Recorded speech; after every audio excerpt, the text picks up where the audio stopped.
Bon, disons les choses comme elles sont. Hier soir, je me suis ingurgité une bouteille 3/4 de whisky, je me suis pris un bon coma éthylique et je me suis tout juste réveillé pour faire ma chronique de ce soir. Bon, disons les choses comme elles sont. Nous venons de perdre une grande bataille, la bataille de la reconstruction de la France, la bataille du rétablissement de la souveraineté française, la bataille du bien-être du peuple de France. C'est ainsi. Nous entrons de nouveau dans une période noire, mais il ne faut surtout pas déchirer nos vêtements et hurler comme Johnny Hallyday « Noir, c'est noir, il n'y a plus d'espoir ». Car de l'espoir, nous en avons à revendre. Qui aurait cru que le Rassemblement national donné pour moribond après l'échec de Marine en 2017 pourrait effrayer à ce point Macron-Nord, Corée du Nord Terminator, et être à deux doigts de lui dérober le pouvoir sans coup férir ? Qui aurait cru qu'un journaliste d'exception arriverait en quelques mois à devenir un homme politique d'exception, désormais doté d'un parti d'exception ? Qui aurait cru que le Parti des Républicains, grand déconstructeur de la France depuis des dizaines d'années, véritable girouette sans aucune colonne vertébrale, s'écroulerait d'un seul coup? Son icône, le dramatique Sarkozy, se livrant pieds et poings liés à ses ennemis. Qui aurait cru qu'une jeunesse d'exception se lèverait ainsi pour que renaisse la France, pour que revivent les Français? Il y a donc de formidables motifs d'espérer et nous sommes déjà presque en 2027.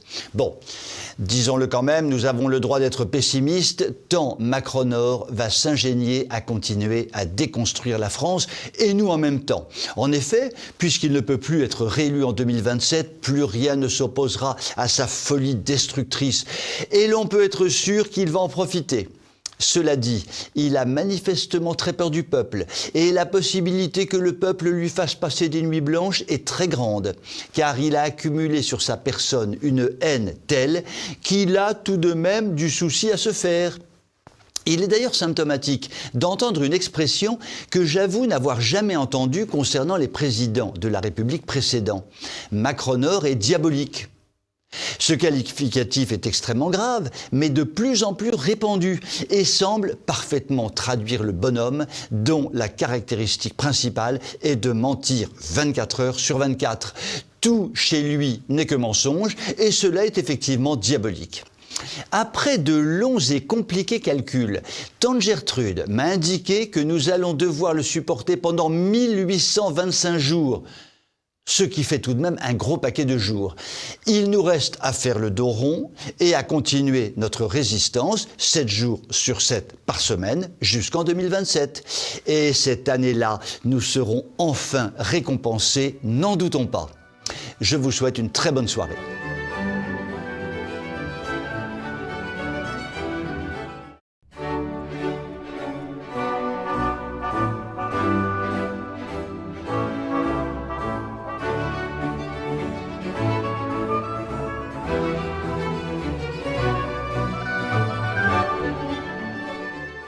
La pauvreté prend en France de belles proportions. Selon les études, entre 20 et 30% des Français au moins pourraient être considérés comme pauvres, ce qui est tout de même un chiffre conséquent. Cela dit, aucune inquiétude, puisque Macron-Nord Mackinsor a une telle passion pour les pauvres qu'un de ses slogans de campagne était « Tous unis ». À titre personnel, j'ai trouvé cela très beau, ce slogan de campagne, car effectivement, Macron-Nord Mackinsor a réuni dans un amour fraternel les dirigeants de McKinsey et les gilets jaunes appauvris, le paysan du Cantal qui vit chichement et le riche trafiquant islamiste du 9-3, l'infirmière non vaccinée au chômage et les dirigeants français de la filiale française de Pfizer, le système médiatique et les électeurs populaires de Marine et Zemmour. La liste de cet amour fraternel retrouvé n'en finit pas. C'est l'amour en marche, c'est beau, c'est émouvant. La beauté de cet amour macronique est telle que je vais de ce pas demander au pape François de sanctifier immédiatement de son vivant Macron-Nord Sanctificator. J'en reviens maintenant à la réflexion sublime prononcée par la Macronie en marche. Je vous la livre telle qu'elle. Avec Marine, les pauvres risquent de mourir. J'ai trouvé cette réflexion profonde, criante de vérité. Si, tout au long de sa campagne, Marine a parcouru les villes et les villages, les marchés, les usines, les rues commerçantes, les maisons de retraite et autres lieux dans lesquels une forme de pauvreté est palpable, c'était évidemment pour espionner tous ces endroits afin d'établir un plan diabolique pour faire mourir tous les pauvres. Il suffisait de regarder l'attitude de Marine, le discours de Marine, pour voir que les pauvres, elle les déteste vraiment. Hollande avait déjà perçu tout cela, et quand il parlait des sans-dents, avec amour et bienveillance, c'était évidemment pour alerter sur le danger de l'extrême droite et son plan mortel pour éradiquer les pauvres. La Macronie a repris le flambeau et a pensé utile de qualifier avec amour et charité de beaufs, de franchouillards, de pu-des-pieds, de fumeurs de clopes, toute cette France pauvre qu'elle aime tant. De tout cela, il résulte qu'à l'évidence, la Macronie reste le dernier rempart pour protéger les pauvres d'une mort certaine concoctée par l'extrême droite. Les sans-dents, les gilets jaunes et autres pu-des-pieds peuvent être rassurés, ils ne mourront pas. Je vous souhaite une très bonne soirée.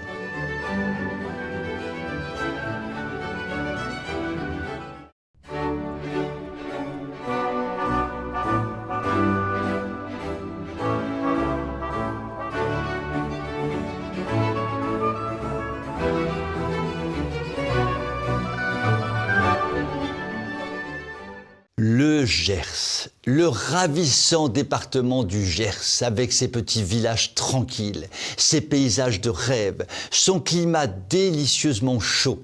Habiter dans le Gers, un véritable bonheur. Certains ne s'y sont pas trompés et se sont installés dans le Gers avec armes et bagages. Enfin, avec armes et bagages, ou avec autre chose.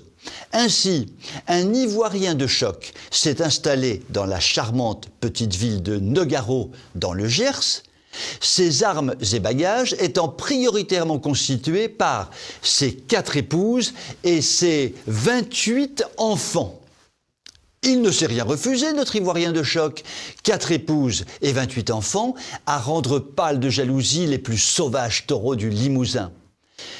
Oui, mais en fait non, car les plus sauvages taureaux du Limousin respectent leur harem et sont tout attendris lorsqu'ils contemplent leur progéniture nombreuse. Or, et là est le problème, notre Ivoirien, doté d'une constitution magnifique, ne s'est pas contenté d'honorer ses concubines et d'admirer tendrement ses 28 enfants.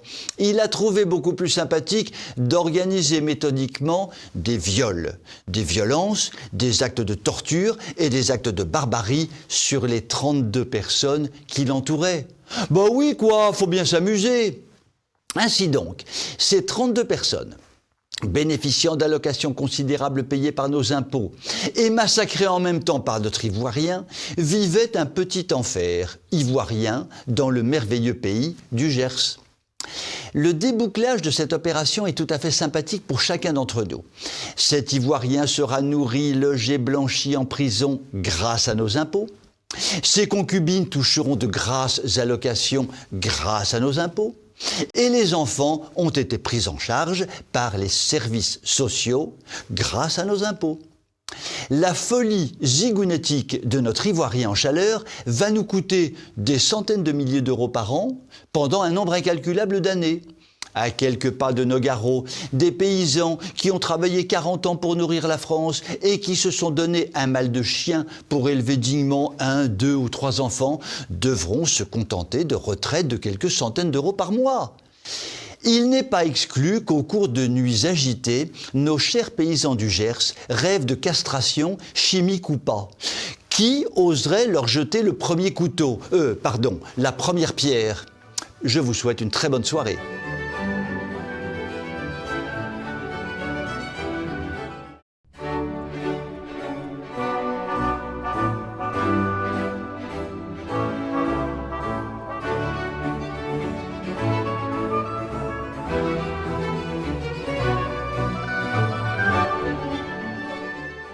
En théorie, les dirigeants du monde catholique français, à savoir les évêques, sont payés pour promouvoir le catholicisme dans notre cher vieux pays. L'on peut se poser des questions sur leur succès de leur action, puisque le nombre de personnes pratiquant réellement la religion catholique s'élève à 2% de la population en étant large, soit un peu plus d'1 million de pratiquants pour une population de presque 68 millions de Français. Soyons clairs, il s'agit pour l'Église catholique d'une situation désastreuse. Nos chers évêques avaient concocté il y a quelques mois un document à destination des fidèles afin de préparer ces derniers à bien voter. Ce document était une sorte de soupe macronique qualifiée avec humour par un prêtre du diocèse de Paris de motion radicale socialiste. En gros, et avouons-le, la ficelle était vraiment grossière et la lecture du document conduisait tout droit nombre de catholiques vers un vote macronique.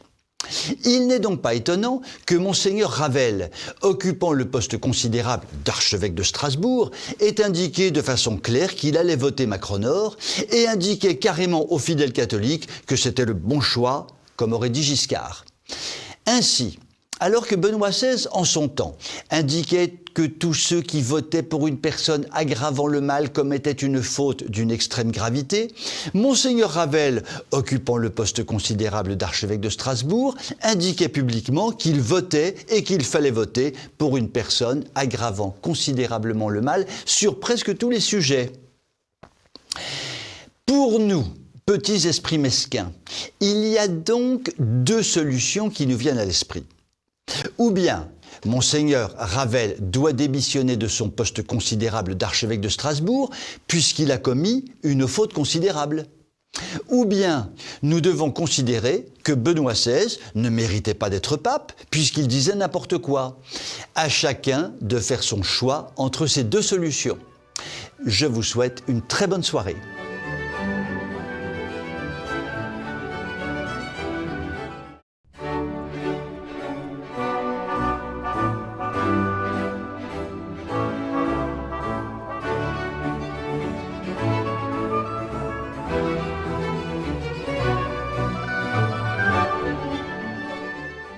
Parlons en vérité, il n'y a aujourd'hui que peu de sujets qui nous plongent dans le bonheur le plus complet et la félicité la plus totale.